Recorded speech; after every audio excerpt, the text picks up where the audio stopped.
때는 1977년 10월 미국 오하이오주의 한 대학 캠퍼스. 여대생 3명이 짧은 기간의 간격으로 한 남성에게 납치 및 강간되는 사건이 일어납니다. 당시 이 사건은 젊은 여성들을 공포에 떨게 하였고 모두 빨리 범인이 잡히기만을 바라고 있었는데요. 경찰들은 조사에 착수하게 되고 한 여성 피해자의 자동차 앞쪽 유리 안쪽에서 용의자의 지문을 발견하게 됩니다. 증인의 진술뿐만 아니라 지문 흔적까지 있었기에 얼마 가지 않아 경찰은 용의자를 특정하게 되는데 그는 이미 전과 기록이 있었기 때문에 경찰은 해당 기록을 바탕으로 신원을 파악하게 됩니다. 가해자는 바로 23살의 빌리 밀리건. 명백한 증거를 입수하였기에 경찰은 그의 거주지에 압수수색 영장을 집행하게 됩니다. 콜럼버스 동쪽 끝에 위치한 용의자의 집을 찾아가게 되고 그의 집에서는 피해자의 물품이 발견되며 그는 현장에서 바로 체포가 되는데요. 경찰의 진술에 의하면 체포되는 과정에서 그는 의외로 범행을 부인하지도 않고 침묵만을 지켰다고 합니다. 체포 소식은 다음날 신문의 일면을 장식하게 되고 순조롭게 해결될 것만 같았던 사건은 그의 이상한 반응에 점차 미궁에 빠지게 되는데요.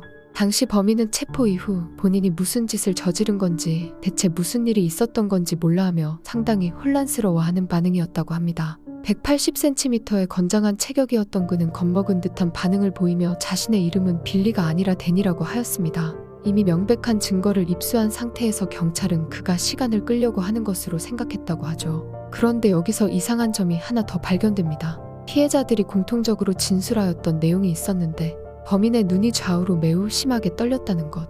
이렇게 눈의 초점이 맞지 않아 눈동자가 지속적으로 흔들리는 현상을 안진증이라고 하는데요. 피해자들이 모두 공통적으로 그의 안진증에 대해 진술하였지만 체포된 그의 눈동자에서는 그런 증상이 전혀 확인되지 않고 멀쩡했던 것입니다. 빌리의 변호사와 접견이 있던 날 그를 대면한 변호사는 당황하게 됩니다. 갑자기 그가 어린아이 같은 행동을 하는 것이었죠. 그는 변호사 앞에서 자신은 데이비드라고 하면서 무슨 말만 하면 아이처럼 울음을 터뜨리는 겁니다.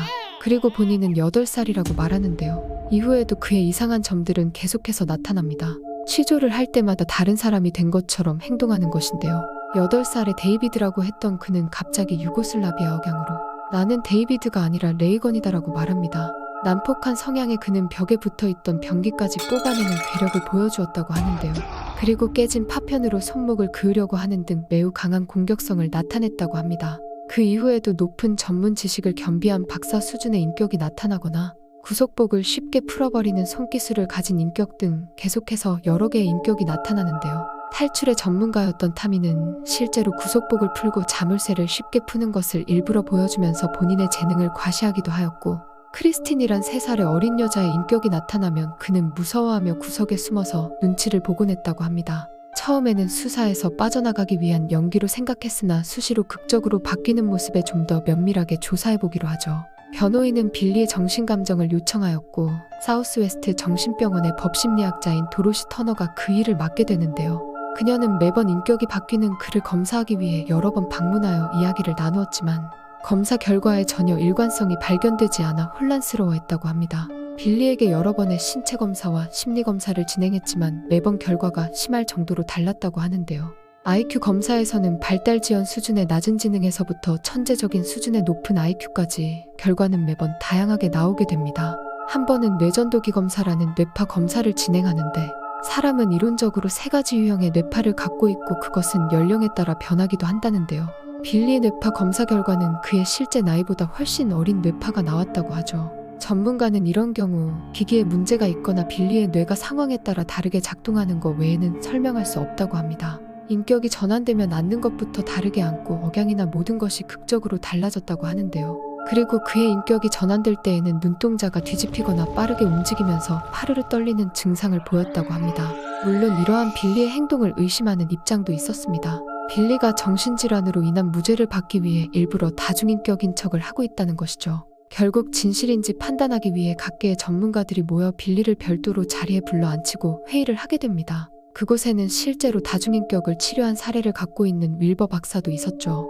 그녀는 20분 정도 인터뷰하고 나서 그가 다중인격 장애라는 것을 알아챘다고 하는데요.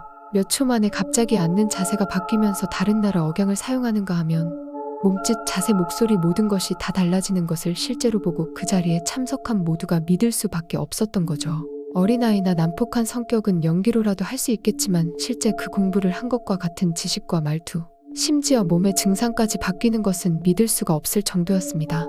다중인격을 가진 빌리의 증상은 정확히 말하면 해리성 정체장애였습니다.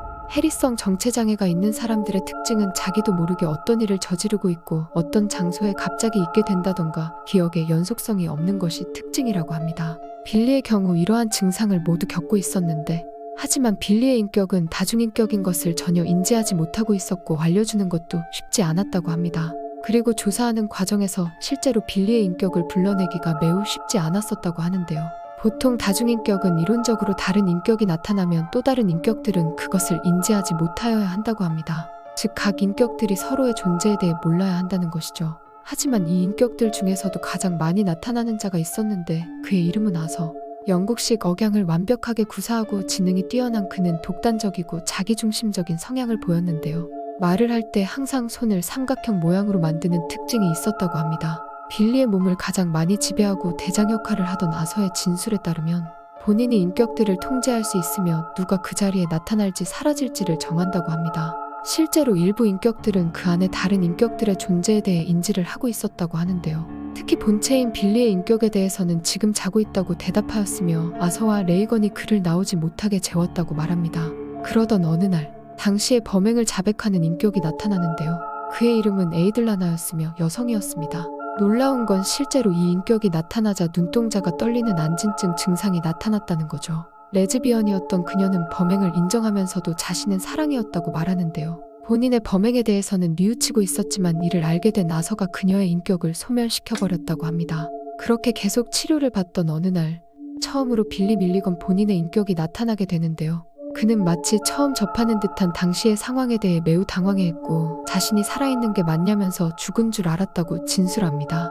그리고 그의 기억은 중학생 이후로 없다고 하는데 그의 마지막 기억은 당시로부터 7년 전 학교 옥상에서 뛰어내리려고 하고 나서 사라졌다고 하는데요. 학교에서 왕따였던 그는 여자아구들에게 모욕적인 놀림을 당하게 되는데 결국 유서 한 장을 남기고 옥상에서 뛰어내리던 순간이 그의 마지막 기억이라고 말합니다. 빌리의 어린 시절은 매우 암울했습니다. 부모님은 이혼하였고 새아버지는 스스로 목숨을 끊었는데요. 게다가 아동학대를 일삼던 의붓 아버지에게는 수시로 맞았으며 심지어 폭행까지 당했다고 합니다. 매일 협박을 일삼던 그와 살면서 탈장 수술까지 할 정도였다고 하니 어린 아이에게는 큰 충격이었을 겁니다. 가족들의 증언에 따르면 빌리가 그때부터 다른 억양이나 단어를 쓸 때가 많았다고 하는데요. 어머니의 진술에 따르면 가끔 빌리가 다른 목소리로 외국어를 사용할 때도 있었다고도 하고 왜 사람들이 자신을 빌리라고 부르냐며 묻는 경우도 많았다고 합니다.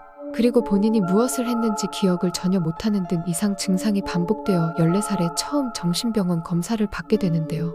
당시에는 그를 단순 기억상실증으로 진단했다고 합니다. 해리성 장애는 보통 끔찍하고 견딜 수 없는 트라우마를 겪는 상황이 되었을 때 방어기제로 나타나게 되는데요. 더 이상 버틸 수 없다고 생각하기 때문에 해리가 유발되는 것이죠. 전문가는 빌리가 어린 시절 정말 극심한 트라우마를 겪었을 것이라 말합니다. 보통 수준의 아동학대가 아닌 거의 고문에 가까운 아동학대라는 것을요. 빌리는 그 트라우마 상황에서 벗어나기 위한 방어기제로 다른 인격들을 계속해서 만들어 나간 걸 수도 있다는 거죠. 인격을 컨트롤하던 아서는 빌리가 자꾸 위험한 시도를 하기 때문에 안전상의 이유로 잠재웠다고 말합니다. 결국 다른 인격들의 생존을 위해 본체인 빌리의 인격을 오랫동안 나타나지 못하게 하고 있었던 거죠. 1978년 9월 그는 범행 사건에 대한 재판을 받게 됩니다. 재판 결과는 무죄, 해리성 정체장애로 인한 정신질환이 있는 것으로 판단, 빌리가 저지른 범행이 아니라는 판결이었는데요. 다만 10년간의 정신치료 감호를 받기로 판결이 납니다. 그의 치료 과정에서 또 다른 인격들이 나타나는데요. 발견된 인격은 무려 23개, 빌리 본인까지 포함하면 총 24개의 인격을 갖고 있는 셈입니다. 2017년 개봉했던 영화 23 아이덴티티의 모티브가 된 인물이 바로 빌리 밀리건이었죠. 당시 치료 담당자였던 데이비드 콜 박사는 조력자들과 함께 이 인격을 모두 하나로 통합하기 위한 과정을 진행하게 되고 빌리 자기 자신도 해리성 정체장애를 앓고 있는 것을 인지하면서 적극적으로 참여하게 되고 치료 과정 중에 나타난 선생이라고 불리우는 마지막 인격의 도움과 함께 그의 인격들을 소멸 및 통합하는 것에 성공하고 결국 그는 완치 판정을 받게 됩니다. 완치 후 사회로 나오게 된 그는 자신의 이야기를 다룬 영화 제작을 추진하게 되는데요. 하지만 프로젝트는 제대로 진행되지 못한 채 흐지부지 끝나버렸다고 합니다. 그렇게 빌리는 사회에서 점차 잊혀져 가게 되고 현재까지도 해리성 정체장애의 대표적인 사례로 남아있는 그는 2014년 암으로 생을 마감하게 됩니다. 최근에 애플 TV에 공개된 크라우디드 룸이라는 작품도 빌리 밀리건을 모티브로 한 드라마인데요. 상담 과정에서 나타나는 그의 과거와 스토리를 심리적으로도 잘 묘사한 작품입니다. 당시 법조계에 있던 사람들은 그의 재판 결과에 대해 매우 실망스러웠었다고 말하는데요. 그들은 그가 정말 영리한 사기꾼일 수 있다고 말합니다. 당시에 사회적으로나 정신의학 쪽에서 인기 있는 다중인격이라는 소재를 이용해 처벌을 받지 않은 것이라는 거죠. 하지만 중요한 것은 사실이 어떻든 간에 피해자들의 권리는 존중받지 못했다는 것인데요. 무죄 판결뿐만 아니라 다중인격이라는 관심사 아래 묻혀버리고 만 것은 매우 가슴 아픈 일입니다. 범죄자들이 가장 빠져나가기 좋은 핑계인 정신질환. 과연 우리는 이러한 판정을 받은 범죄자들을 계속 인정해주는 것이 맞는 것일까요?